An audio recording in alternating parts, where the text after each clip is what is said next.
Hello, Digimon fans! It is March, and it is also the month which green players hate the most. Well, effective this month, hidden potential discovered and level 5 Algomon will be restricted to just one copy each. Yes, exactly. These two are quite important cards in green, so I guess this nerf would really affect green. Well, why did Bandai choose to nerf green? Apparently, according to a lot of people, green is too OP. Well, is that true?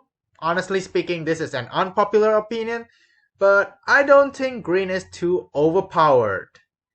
Yeah, really? If you don't believe me, let's take a look at the statistics. In BT4, green was the top ranked deck, winning 44 tournaments in Japan. The second place? Yellow with 40. That doesn't really look like dominance, really. The other four colors only won 34 tournaments in total, meaning that green and yellow made up of more than 2/3 of the wins.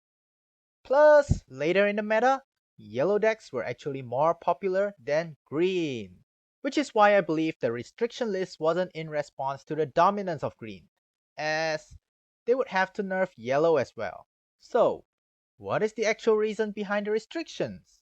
We wouldn't know for sure, but I believe that it could be because of the new BT5 cards. Anyway, let's look at the restricted cards. The first one is Hidden Potential Discovered, a wonderful card which allows you to reduce your Digivolution cost by 5.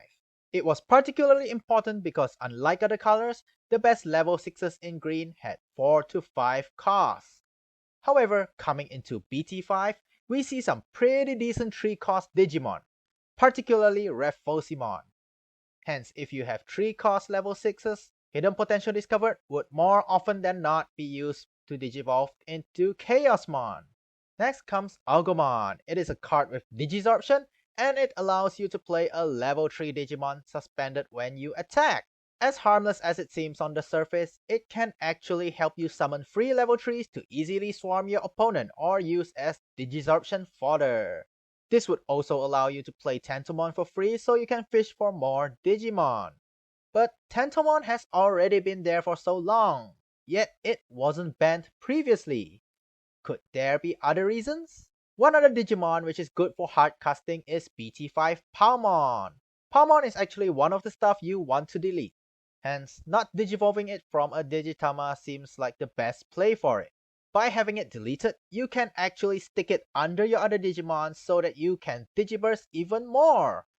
But wait, does it work that way?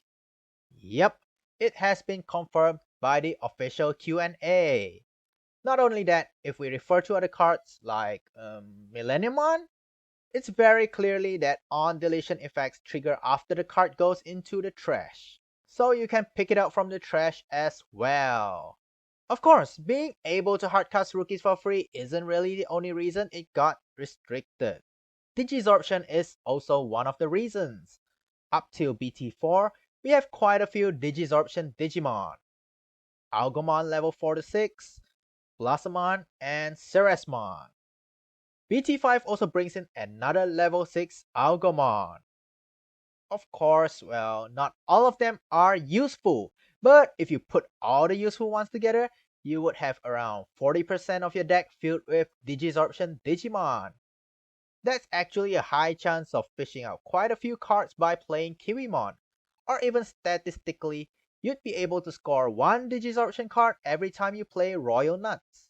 Ain't that kinda nuts?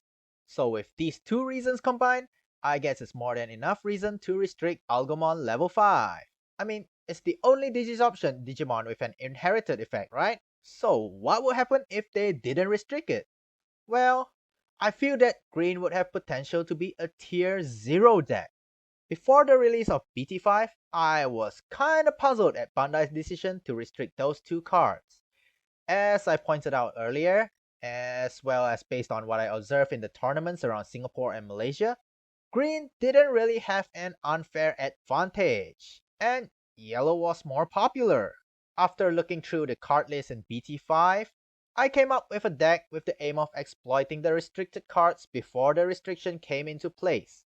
And this is the deck I built. The main concept of this card came from my assumption of why Hidden Potential Discovered was restricted. Yep, the 3-cost level 6s were the core of my deck.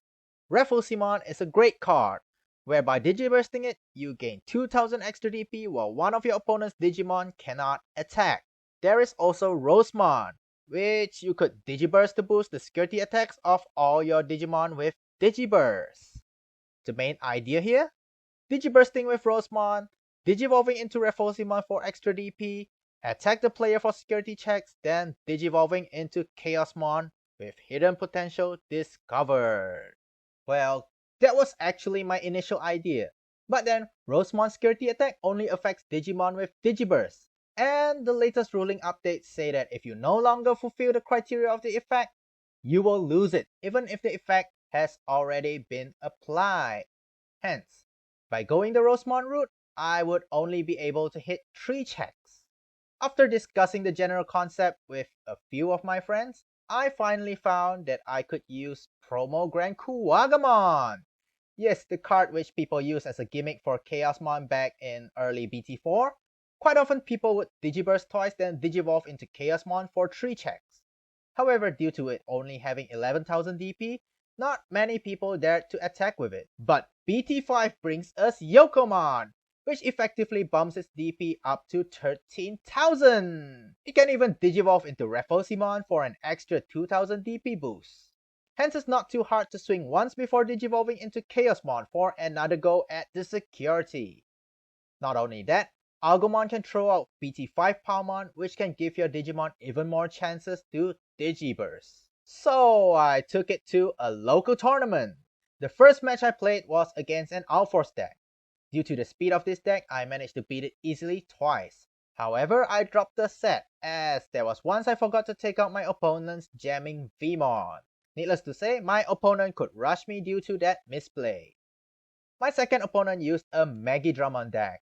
However, he bricked pretty hard in both games, and to make matters worse for him, my deck was so efficient that I made quick work of him. After the game, we had several more playtests against his purple deck and his yellow War Greymon deck, and I managed to beat him more often than not.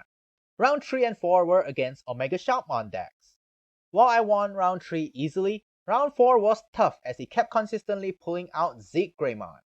In the end, I lost to him 1-2. However, as I won my first 3 matches, I managed to make it into top cut. In the semis, I played the same opponent whom I faced in the last Swiss round. However, this time I was much smarter. I managed to pull off a 1-turn kill by clearing off all his security. However, he was still very consistent with his Zeke Greymon. This gave me a lot of problems as it allowed him to have board control.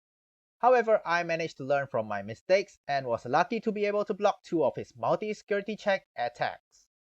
Hence, I managed to get my revenge to make it into the final. My final opponent used yellow War Greymon.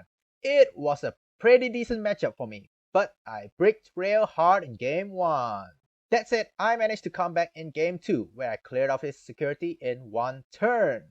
I was also on the verge of winning the game in game 3. However, my unboosted Chaosmon hit the security and checked a Valder arm.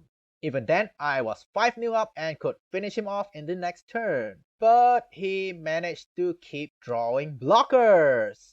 The rest of the game consisted of him top decking his blockers a few times while trying to recover his security. I also had some misplays, trying to build up my Digimon to overpower his blockers instead of swarming him. In the end, he managed to hold off long enough for me to get my hands stuck with only big cards left. That was when he managed to turn the game around. Well, it was kinda disappointing losing due to so many misplays, but there is no denying that this deck is really good. Sadly, it is no longer legal anymore. So, how would I modify this deck? Frankly speaking, I guess we could put in 2 memory tamers in place of 2 hidden potential discovered. Having your memory set to 3 would allow you to Digivolve into level 6 and still Digiburst. and Digivolve into Chaosmon all in one turn. 3 Algomon can also be removed for 2 cost level 5s. One of the problems I had was having to Digivolve up to level 5 in the breeding area. Hence, being able to Digivolve into a cheap level 5 would certainly be more than helpful. I would also totally remove Rosemon from the deck and use Grand Kuwagamon instead, as Grand Kuwagamon also give Chaosmon extra security checks. Furthermore, since now I only have one Algomon, I might not play that many BT5 Palmon, but I shall use more Lalamon instead. Well, it was fun playing more than one copy of each of these cards. Yeah, I will really miss them. But I guess we'll just have to make do. So, what do you all think about, why these two cards were restricted? And what do you think will be the next card on the restriction list?